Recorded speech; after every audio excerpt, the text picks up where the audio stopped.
6월 30일 목요일 새벽 기도 예를 드리겠습니다. 오늘 주실 하나님 말씀은 시편 86편입니다. 제가 읽습니다. 다윗의 기도. 여호와여, 나는 가난하고 궁핍하오니 주의 귀를 기울여 내게 응답하소서. 나는 경건하오니 내 영혼을 보존하소서.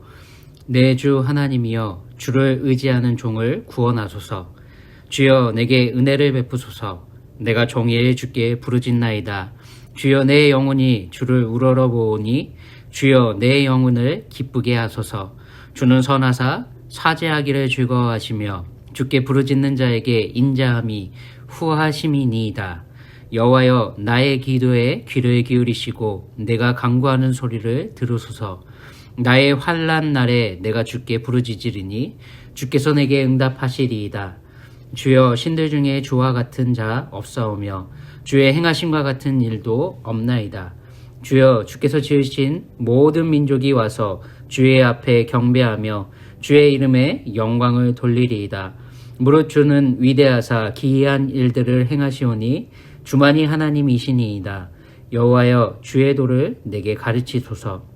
내가 주의 진리를 행하리오니 일심으로 주의 이름을 경외하게 하소서. 주 나의 하나님이여, 내가 전심으로 주를 찬송하고 영원토록 주의 이름에 영광을 돌리오리니 이는 내게 향하신 주의 인자하심이 크사 내 영혼을 깊은 소홀에서 건지셨음이니이다.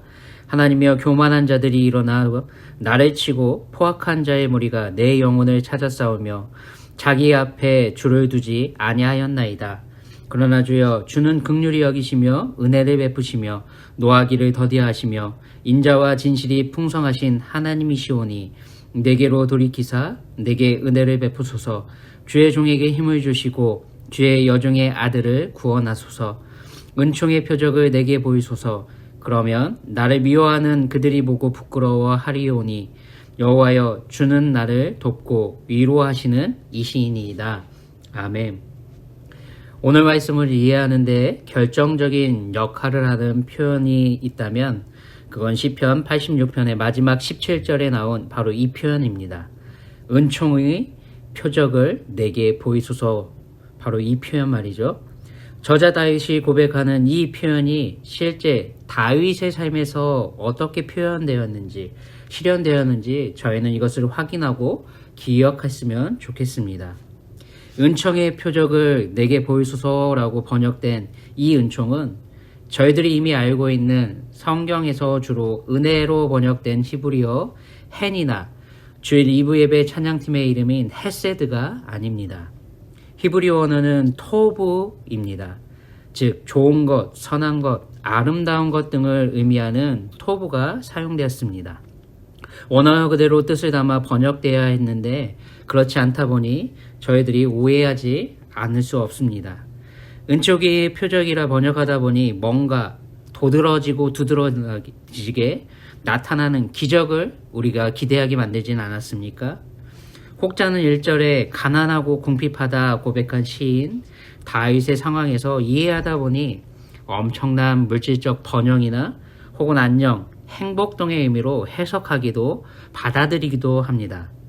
저희는 이 은총의 표적이 아닌 좋은 것, 선한 것, 아름다운 것의 표적, 아니 표적이란 말보다 증거를 내게 보여주소서라고 보는 것이 맞습니다. 이렇게 이해하고 본문을 살펴보길 원합니다. 필연적 인과관계가 성립된다고 주장하기도 그리고 증명하기도 어렵지만 우리 하나님께서 성도들에게 원하시는 바른 신앙의 길이요, 삶이 지속되는 바로 그때는 언제입니까? 소위 우리가 말하는 형통함, 성공함보다는 가난하고 궁핍한 것 같은 고난과 역경 속에서 우리의 믿음과 신앙은 빛을 발하지 않습니까? 저희는 성경을 통해 이것을 끊임없이 확인하게 됩니다. 우리에게 삶에서 적용할 때도 그렇습니다. 성경도 역사도 우리의 믿음도 신앙도 고난 속에서 빛을 발할 수 있음을 증언할 때가 참 많습니다. 우리 예수님은 우리들의 기대요 소망과는 달리 성경적인 건강하고 경건한 신앙생활의 그 배경을 이렇게 역설하셨습니다. 마태복음 19장 24절에 다시 너희에게 말하노니 낙타가 바늘기로 들어가는 것이 부자가 하나님의 나라에 들어가는 것보다 쉬우니라 이렇게 말이죠. 인간들의 마음 속엔 나의 성공, 내 승승장구하는 삶의 모습이 인생의 형통이 하나님의 영광을 세상에 드러내는 무대가 될 거다, 현장이 될 거다.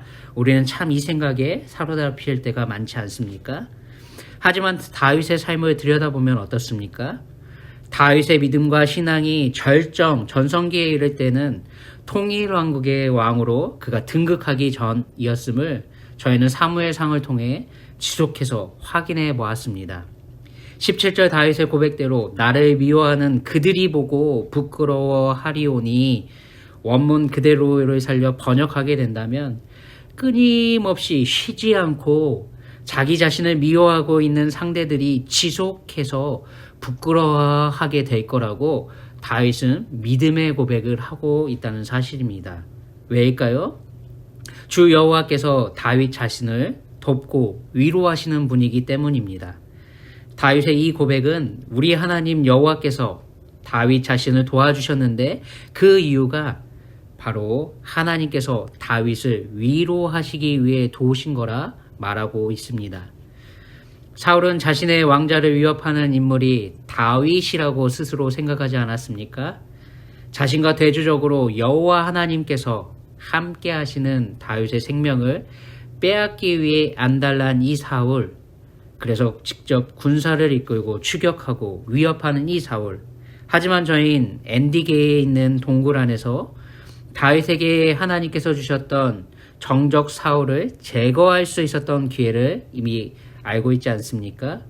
또한 10광야에서 3,000명의 병사를 거느리고 추격하던 이 사울의 천막 안에서도 동일한 기회가 있었음을 우리는 이미 살폈습니다. 다윗의 행동을 이끈 기준이요 동력은 여호와 하나님을 경외하는 행동뿐이었습니다. 하나님이 오늘 당신의 원수를 당신의 손에 넘기셨나이다. 이렇게 다윗을 돕고 따르는 충신들, 돕는 부하들의 말에 다윗이 행한 말과 행동은 무엇입니까? 여호와의 기름 부음을 받은 자를 치면 죄가 없겠느냐? 여호와께서 살아계심을 두고 맹세하노니 내가 손을 들어 여호와의 기름 부음 받은 자를 치는 것은 여호와 하나님께서 금하는 것이다 라고 말하지 않았습니까? 바로 이것이 다윗의 삶을 이끌어가는 원칙이요 행동 강령입니다. 핵심은 다윗이 여호와 하나님을 경외하는 모습을 실제 다윗 자신의 삶에서 드러내며 살았다는 데에 있습니다. 오늘 말씀 2절에 이렇게 고백하지요. 나는 경건하오니 내 영혼을 보존하소서. 내 주 하나님이여 주를 의지하는 종을 구원하소서. 또한 11절에 이렇게 말합니다. 여호와여 주의 도를 내게 가르치소서. 내가 주의 진리에 행하리오니 일심으로 주의 이름을 경외하게 하소서. 아멘. 다윗은 이렇게 고백합니다.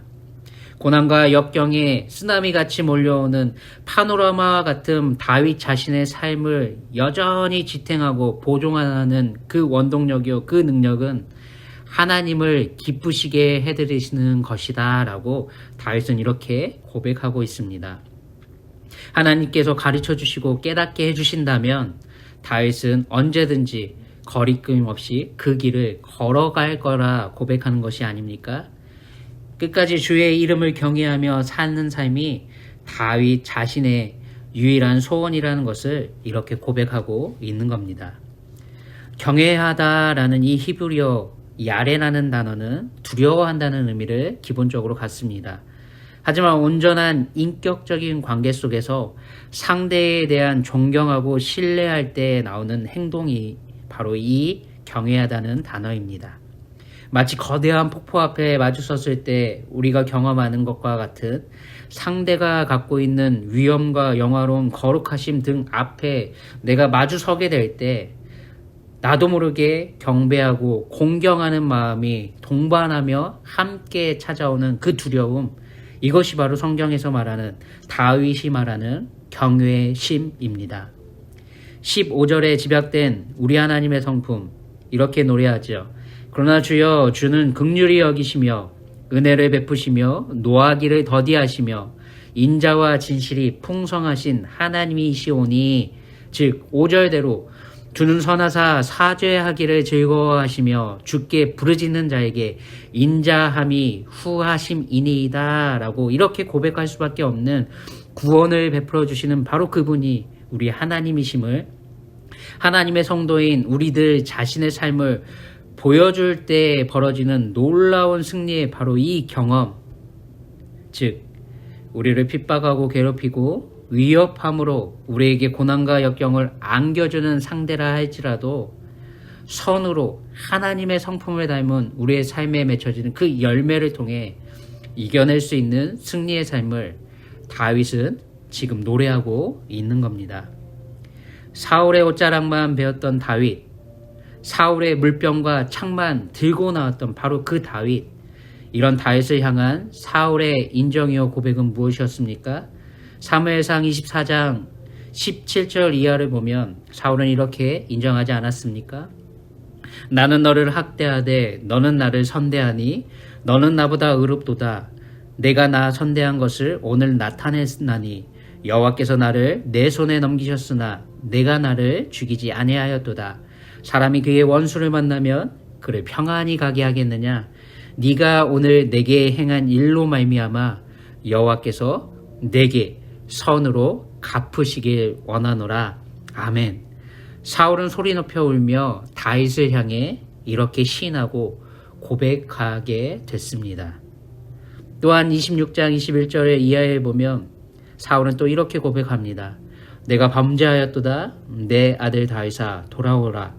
내가 오늘 내 생명을 귀하게 여겼은즉 내가 다시는 너를 해하려 하지 아니하리라. 내가 어리석은 일을 하였으니 대단히 잘못되었도다 라고 사울은 이렇게 자신의 삶을 돌이키게 됩니다. 다윗이 이런 삶을 살 수 있었던 원동력은 딱 하나입니다. 바로 하나님의 성품에 대한 다윗에게 채워진 하나님이 주신 믿음 하나입니다. 이 믿음을 바탕으로 끝까지 다윗은 하나님만 바라보고 의존하며 기다렸습니다. 여호와 하나님을 간절히 사모하며 동행했던 다윗의 삶이 바로 다윗에게 이러한 놀라운 승리를 안겨준 것입니다.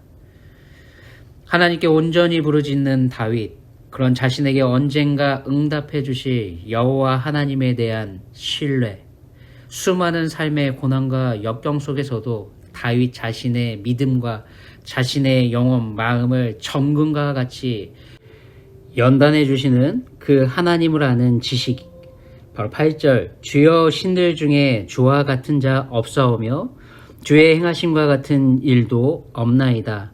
또한 10절에 무릇 주는 위대하사 기이한 일들을 행하시오니 주만이 하나님이시니이다. 아멘. 바로 이 지식, 다윗은 죽음에서 자신을 변함없이 건져주신 하나님과의 인격적인 연합을 통해 선하고 아름답고 좋은 증거, 즉 여호와 하나님의 성품을 닮아가는 자신의 삶을 통해 여호와 하나님이 영광 받으시는 바로 그러한 삶, 은총의 표적이 드러나는 주인공으로 살 수 있었다 고백하고 있는 겁니다.